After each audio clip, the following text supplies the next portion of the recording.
ಕೇಂದ್ರ ಸರ್ಕಾರ ಅದರಲ್ಲೂ ಕರ್ನಾಟಕ ರಾಜ್ಯಕ್ಕೆ ಅನುದಾನದಲ್ಲಿ ತಾರತಮ್ಯವನ್ನು ಮಾಡ್ತಾ ಇದೆ ಅಂತ ಹೇಳಿ ಮೊದಲು ಧ್ವನಿ ಎತ್ತಿದ್ದು ಅದು ಡಿ.ಕೆ. ಸುರೇಶ್ ಅವರು.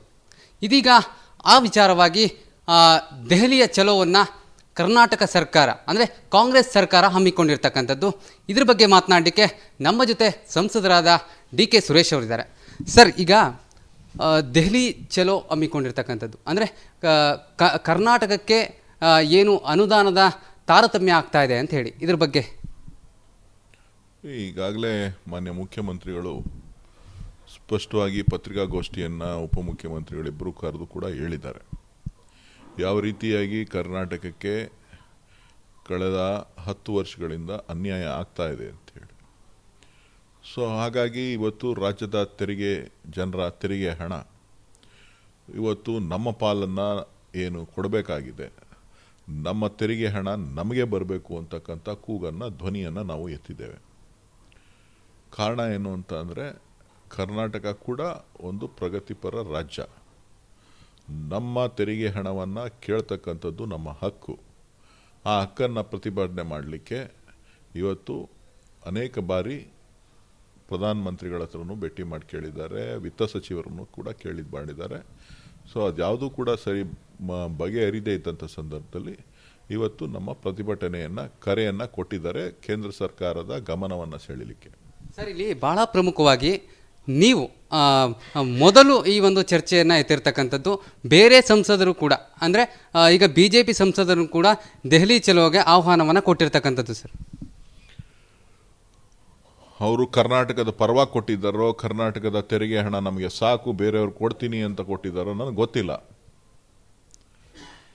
ಅವರು ನಾವು ಅವ್ರನ್ನೂ ಕೂಡ ಕರೆಯನ್ನು ಕೊಟ್ಟಿದ್ದೇವೆ.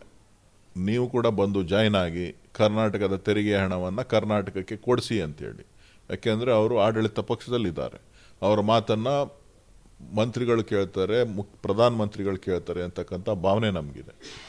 ಸೊ ಇಲ್ಲ, ನಮ್ಮ ಹಣ ಬೇರೆ ರಾಜ್ಯಗಳಿಗೆ ಹೋಗಲಿ, ನಾವು ಇದು ಕಾಂಗ್ರೆಸ್ ವಿರುದ್ಧ ಹೋರಾಟ ಮಾಡ್ತೇನೆ ಅಂತ ಹೇಳಿದ್ರೆ ಇದು ಕಾಂಗ್ರೆಸ್ ವಿರುದ್ಧದ ಹೋರಾಟ ಅಲ್ಲ, ಇದು ಕರ್ನಾಟಕದ ಕನ್ನಡಿಗರ ವಿರುದ್ಧ ಹೋರಾಟ ಆಗ್ತದೆ. ನಾವು ಎತ್ತಿರ್ತಕ್ಕಂಥದ್ದು ಇದು ಕಾಂಗ್ರೆಸ್ ಪಕ್ಷದ ಹೋರಾಟ ಅಲ್ಲ, ಇದು ಕರ್ನಾಟಕದ ಕನ್ನಡಿಗರ ತೆರಿಗೆ ಹಣದ ಹೋರಾಟ. ನಮ್ಮ ತೆರಿಗೆಯನ್ನು ನಮಗೆ ಕೊಡಿ, ನಮ್ಮ ಹಕ್ಕು ಅಂತಕ್ಕಂಥ ಹೋರಾಟವನ್ನು ನಾವು ಪ್ರಾರಂಭ ಮಾಡಿದ್ದೇವೆ. ಅದನ್ನು ಸರಿಪಡಿಸುವಂಥ ಜವಾಬ್ದಾರಿ ಕೇಂದ್ರ ಸರ್ಕಾರದ ಮೇಲಿದೆ. ಖಂಡಿತ ನಮಗೆ ಭರವಸೆ ಇದೆ, ಅವರು ಸರಿಪಡಿಸ್ತಾರೆ ಅಂತೇಳಿ.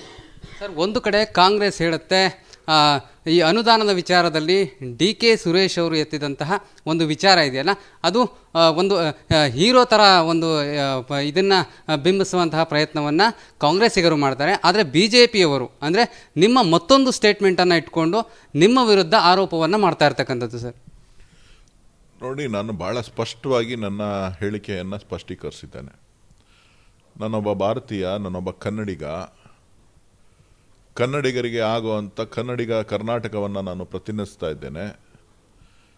ಕನ್ನಡಿಗರಿಗೆ ಸಿಗಬೇಕಾದಂಥ ತೆರಿಗೆ ಪಾಲನ್ನು ನಮಗೆ ಕೊಡಿ ಅಂತಕ್ಕಂಥದ್ದು ಕೇಳುವಂಥದ್ದು ನನ್ನ ಕರ್ತವ್ಯ. ಹಾಗಾಗಿ ನಾನು ಆ ಧ್ವನಿಯನ್ನು ಎತ್ತಿದ್ದೇನೆ. ಈಗಾಗಲೇ ತಮಿಳುನಾಡಿನಲ್ಲಿರ್ಬೋದು, ಬೇರೆ ಬೇರೆ ಪ್ರದೇಶಗಳಲ್ಲಿರ್ಬೋದು, ಈಗಾಗಲೇ ದಕ್ಷಿಣ ಭಾರತದ ಕೂಗು ಅನೇಕ ಬಾರಿ ಎದ್ದಿದೆ. ಇದಕ್ಕೆ ನ್ಯಾಯ ಕೊಡುವಂಥ ಕೆಲಸ ನೀವು ಮಾಡ್ತೀರಾ ಅಂತಕ್ಕಂಥ ಭರವಸೆ ನನಗಿದೆ.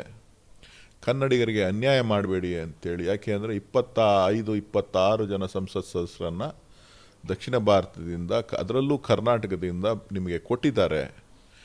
ನೀವು ಅನ್ಯಾಯ ಮಾಡಬೇಡಿ ಅಂತಕ್ಕಂಥದ್ದು ನನ್ನ ಮನವಿ. ಸರ್, ಇವತ್ತು ನಿಮ್ಮ ದೆಹಲಿಯ ಚಲೋ ಸಕ್ಸಸ್ ಆಗುತ್ತೆ, ಸಫಲ ಆಗುತ್ತೆ ಅಂತ ಅನಿಸುತ್ತಾ ನಿಮಗೆ?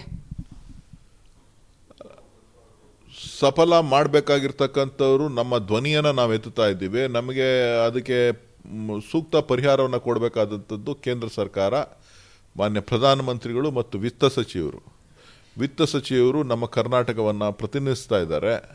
ಕರ್ನಾಟಕದ ಕಡೆ ತಿರುಗಿ ನೋಡಬೇಕು, ಕರ್ನಾಟಕಕ್ಕೆ ಆಗುವಂಥ ಅನ್ಯಾಯವನ್ನು ತಪ್ಪಿಸಬೇಕು ಅಂತೇಳಿ ನಾನು ಅವರಲ್ಲಿ ವಿನಂತಿಯನ್ನು ಮಾಡ್ತೇನೆ. ಸರ್, ಈಗ ದೆಹಲಿಯ ಚಲೋ ಹಮ್ಮಿಕೊಂಡಿರ್ತಕ್ಕಂಥದ್ದು ಕೇವಲ ತಾರತಮ್ಯದ ವಿಚಾರವಾಗಿ, ಅಂದರೆ ರಾಜ್ಯಕ್ಕೆ ಅಭಿವೃದ್ಧಿ ಆಗಬೇಕು ಅನ್ನೋ ವಿಚಾರವಾಗಿ ಅನ್ನುವಂಥದ್ದನ್ನು ಕಾಂಗ್ರೆಸ್ಸಿಗರು ಹೇಳ್ತಾರೆ. ಆದರೆ BJPಗರ ಆರೋಪ ಏನಂತಂದರೆ ಇವರ ಸ್ಟೇಟ್ಮೆಂಟ್ಗಳೇನಿದೆ, ಇವರ ಕೊರತೆಗಳೇನಿದೆ, ಅದನ್ನು ಡ್ಯಾಮೇಜ್ ಕಂಟ್ರೋಲನ್ನು ಮಾಡಲಿಕ್ಕೆ ಅನ್ನುವಂತಹ ನೇರ ಆರೋಪವನ್ನು BJPಗರು ಮಾಡ್ತಾ ಇರ್ತಕ್ಕಂಥದ್ದು. ನಮ್ಮ ಡ್ಯಾಮೇಜ್ ಕಂಟ್ರೋಲ್, ನಮ್ಮ ಹೇಳಿಕೆ ಏನೂ ಇಲ್ಲ. ನಾವು ನಮ್ಮ ಹಕ್ಕನ್ನು ಪ್ರತಿಪಾದನೆಯನ್ನು ಮಾಡ್ತಾ ಇದ್ದೇವೆ. ನಮ್ಮ ಮಲತಾಯಿ ಧೋರಣೆಯನ್ನು ನೀರಾವರಿ ಕ್ಷೇತ್ರದಲ್ಲಿ ಏನು ಮಾಡ್ತಾ ಇದ್ದಾರೆ, ಮಹದಾಯಿ ವಿಚಾರ ಇರ್ಬೋದು, ಭದ್ರಾ ಮೇಲ್ದಂಡೆ ವಿಚಾರ ಇರ್ಬೋದು, ಕೃಷ್ಣಾ ಪ್ರಾಜೆಕ್ಟ್ ಇರ್ಬೋದು, ಮತ್ತು ಮೇಕೆದಾಟು ಯೋಜನೆ ಇರ್ಬೋದು, ಈ ಯೋಜನೆಗಳನ್ನು ಅನುಷ್ಠಾನ ಮಾಡಲಿಕ್ಕೆ ನಮಗೆ ಹಣಕಾಸನ್ನು ಕೊಡಬೇಕಾಗಿರ್ತಕ್ಕಂಥದ್ದು ಕೇಂದ್ರದ ಕರ್ತವ್ಯ. ಅತಿ ಹೆಚ್ಚು ತೆರಿಗೆಯನ್ನು ರಾಷ್ಟ್ರದ ಅತಿ ಹೆಚ್ಚು ತೆರಿಗೆ ಪಾವತಿಯಲ್ಲಿ ಮಾಡ್ತಾ ಇರ್ತಕ್ಕಂಥದ್ರಲ್ಲಿ ಕರ್ನಾಟಕ 2ನೇ ಸ್ಥಾನದಲ್ಲಿದೆ. ನಾವು ಮಿನಿಮಮ್ ಅಂದಾಜು 4 ಲಕ್ಷಕ್ಕೂ ಹೆಚ್ಚು ಹಣವನ್ನು ತೆರಿಗೆ ರೂಪದಲ್ಲಿ ಕೇಂದ್ರ ಸರ್ಕಾರಕ್ಕೆ ನಾವು ಕೊಡ್ತಾ ಇದ್ದೇವೆ. ಸೊ ಅದರಲ್ಲಿ ನಮಗೆ ಬರಬೇಕಾದಂಥ ಏನು 15th finance commission 14th finance ಕಮಿಷನ್ನ ಕೊರತೆ ಏನು ನೀಗಿಸ್ಬೇಕೋ ಅದನ್ನು ನೀಗಿಸಿ ಅಂಥೇಳಿ ನಾವು ಒತ್ತಾಯವನ್ನು ಮಾಡ್ತಾ ಇದ್ದೇವೆ. ಅದನ್ನು ಬಿಟ್ಟು ಬೇರೆ ಕಡೆಗೆ ತೆಗೆದುಕೊಂಡು ಹೋಗುವಂಥ ವಿಚಾರ ಇಲ್ಲಿ ಇಲ್ಲ.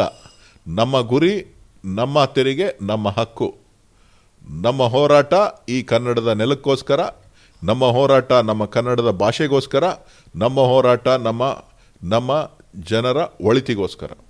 Thank you sir. ಇದಿಷ್ಟು ಸಂಸದ ಡಿ.ಕೆ. ಸುರೇಶ್ ಅವರ ಮಾತಾಗಿತ್ತು. ಕ್ಯಾಮ್ರಾ ಪರ್ಸನ್ ಪ್ರಮೋದ್ ಜೊತೆ ನಟೇಶ್ ರಾಜಣ್ಣ, ರಿಪಬ್ಲಿಕ್ ಕನ್ನಡ, ನವದೆಹಲಿ.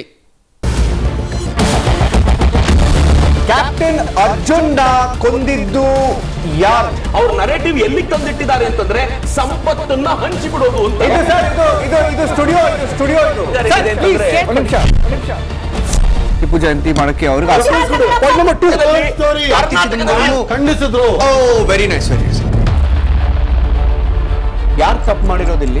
ಓಲೈಕೆ ಹೇಳಿಕೆ ಇದು ಅಂತ ಹೇಳಿ ಯಾಕೆ ಪರಿಗಣಿಸಬಾರದು? I.N.I. ಇದು ವೇದಿಕೆ, ಇದು ಫೋಟೋ ಎಲ್ಲರದು ಒಂದು ಟೈಮ್. ನಿಮ್ಮ ಸಮಯ ಮುಗಿದಿದೆ. ಅವ್ರು ಹೇಳೋಕ್ಕಿಂತ ಮುಂಚೆನೆ ಹೇಗೆ ಪ್ರತಾಪ್ ಸಿಂಹ ಪಾಸ್ ಕೊಟ್ಟಿದಂತ ಆಗ್ಲಿ ಡಿಕ್ಲೇರ್ ಆಗೋಗಿತ್ತು ಅಂತ ನನಗೊಂದು ಡೌಟ್ ಬಂತು. ಸಾಕು ನಿಲ್ಸಿ. ಕೆಟ್ಟ ಪದ ಬಳಕೆ ಕಾಂಬಿನೇಷನ್ ಇಟ್ಟಿಲ್ಲ ನಾವಿಲ್ಲಿ.